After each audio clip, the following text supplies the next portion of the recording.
Assalamualaikum warahmatullahi ta'ala wabarakatuh. Alhamdulillah teman-teman sekalian, hari ini saya lagi main di tempat teman, luangkan waktu untuk berbagi cerita ini. Gimana Kang Bejo, dalam perjalanan Kang Bejo menata diri ya, setelah saya kan Jumeneng Noto ya, Jumeneng Noto tuh bagaimana menjumenengkan itu, menegakkan diri kita seperti apa. Noto pikiran, ada noto hati, noto jiwa, dan noto diri. Nah itu seperti apa? Ada hal apa yang membuat Kang Bejo itu kan ada kebingungan atau kesulitan apa yang sering terjadi? Ya, sebelumnya terima kasih teman-teman Gus atas kesempatan ini. Lihat sini juga boleh. Ya. Oke, iya, keren. Ya, makasih. Kagelan cupi no. Oke. Matur nuwun atas kesempatan ini. Ya, dari ilmu yang panjenengan sudah berikan dan sudah diajarkan treatment-treatmentnya untuk kami juga bisa mengaplikasikannya. Memang banyak hal yang sudah saya dapatkan secara manfaat. Oke.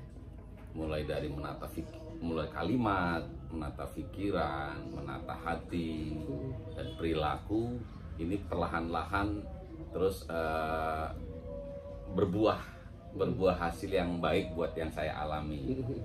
Kalimat akhirnya sekarang sudah tidak seperti dulu lagi, asal asal jeplak bahasa Jakarta gitu. Asal ngomong saja. Sekarang lebih tertata. Mau ngomong tidak baik saja sudah mulai nggak enak, nggak nyaman. Hati nggak nyaman. Kalau ada orang ngomongnya nggak jelek-jelek, yang nggak tertata tuh perasaan gimana? Sama, itu juga membuat tidak nyaman, nggak enak di telinga. Nggak enak. Tapi tidak benci sama mereka. Buatan. Ya, Karena hanya kita rasa nggak nyaman. Kita nggak nyaman. Gitu. Nah itu yang setelah saya mungkin bisa cerita kepada teman yang tadi berkalimat yang kurang baik dari pengalaman. Oke. Gitu, saya berbaginya gitu. Terus saya sendiri menata pikiran, mulai berpikiran yang positif, berpikir bagaimana bisa sesuatu itu bisa bermanfaat untuk orang banyak, untuk diri dan orang lain. Iya. Gitu. Jadi untuk berbuat baik, menata diri itu tidak perlu gua kaya gitu enggak ya? Betul. Kali aja wah nanti kalau udah kaya, udah sukses baru saya menata diri itu enggak ya? Betul, gitu. Apa kalau kita udah punya kesadaran ya udah segera ditata ya. Supaya hidup lebih berarti, lebih bermakna. Tadi yang saya rasakan langsung, saya dan keluarga, istri dan keluarga itu ketenangan. Apa ujian terberat dalam sebuah proses memperbaiki diri? Ujian terberat tadi dengan apa? Mungkin dengan kenyataan ekonomi gitu ya.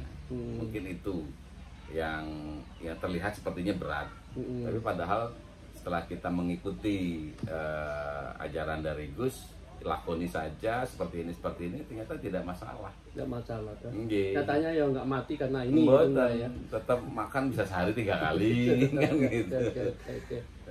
Tetap sehat saya dan anak-anak itu yang alhamdulillahnya. Mungkin bedanya kalau orang kita udah mengenal diri atau paling proses mengenal diri dengan tidak mengenal itu dalam menyikapi suatu masalah mungkin ada beda ya dulu dan sekarang itu sangat berbeda Gus. Dulu mungkin nggak punya duit aja, wah gemeringsang, kacau gitu ya?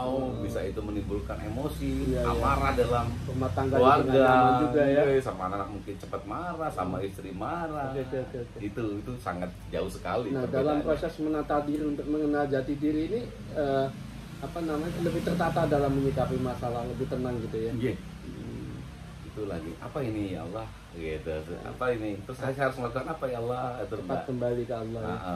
Oh gini, sudah ngikutin apa yang hati katakan, sudah tenang aja, tenang gitu, langkah begini ikuti langkah. Mungkin itu juga bagian daripada uji tauhid ya, sampai di mana keyakinan sampean bahwa Allah itu maha mencukupi, bahwa Allah itu memang betul-betul mengawasi sampean, bahwa Allah itu benar-benar tempat bergantung dalam kehidupan kita itu ya. Sejauh mana kita punya keyakinan dalam situasi apapun bahwa inilah jalan terbaik bagi kita dan yang datangnya dari Allah. Kira-kira ada ada pemahaman sampai ke sana atau hikmah ke sana nggak kira-kira yang didapat dalam menghadapi masalah-masalah kehidupan?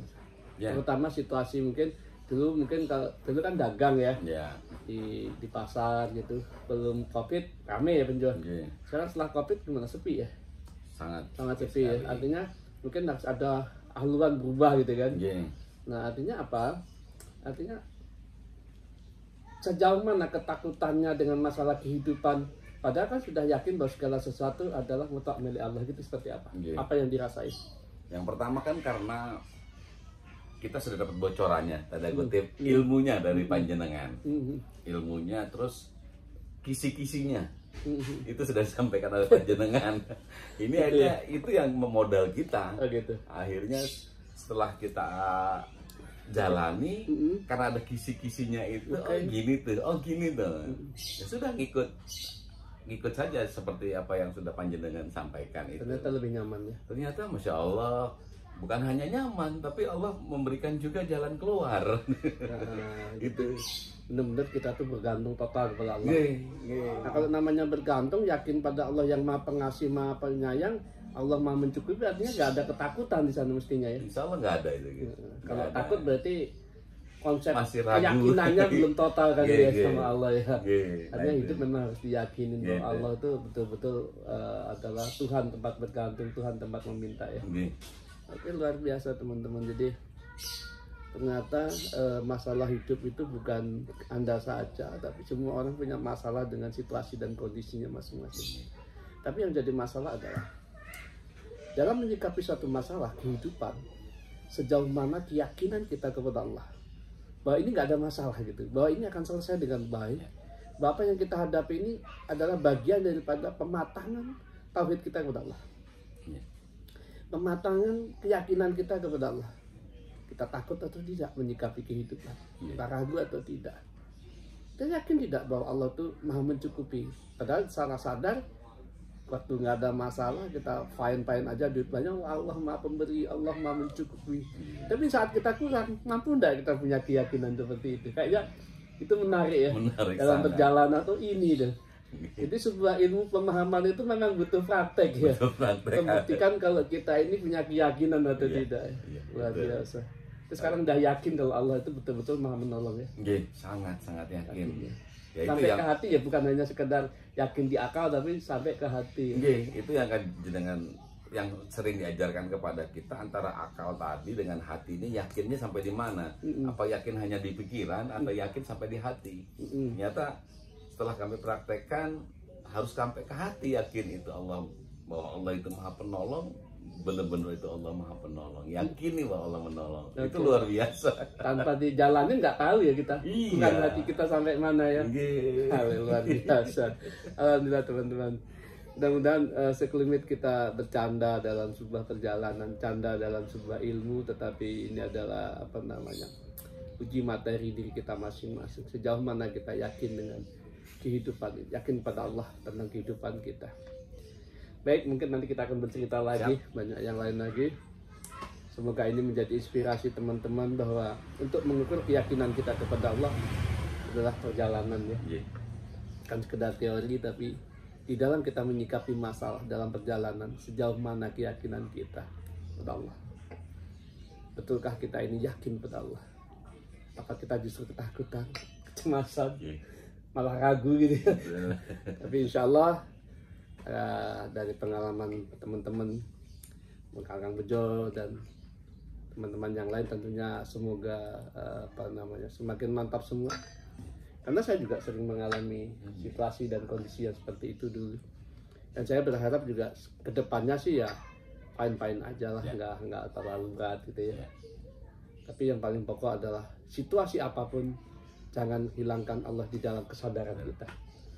Kita harus sadar terus bahwa Allah di pikiran kita, bahwa Allah di hati kita adalah Maha Penolong. Allah adalah Maha memberi keamanan. Allah Maha memberikan keselamatan. Insya Allah kalau kita punya keyakinan yang mantap, kita akan aman, kita akan selamat, dan kita akan diberikan kecukupan. Amin. Jangan menjadikan lemah keyakinan Anda dikala kita memiliki kekurangan. Tapi disitulah ukuran kita, sejauh mana kita kuat dalam meyakini Allah bahwa Allah bersama kita. Baik, akhirul kalam. Assalamualaikum warahmatullahi wabarakatuh. Waalaikumsalam warahmatullahi wabarakatuh.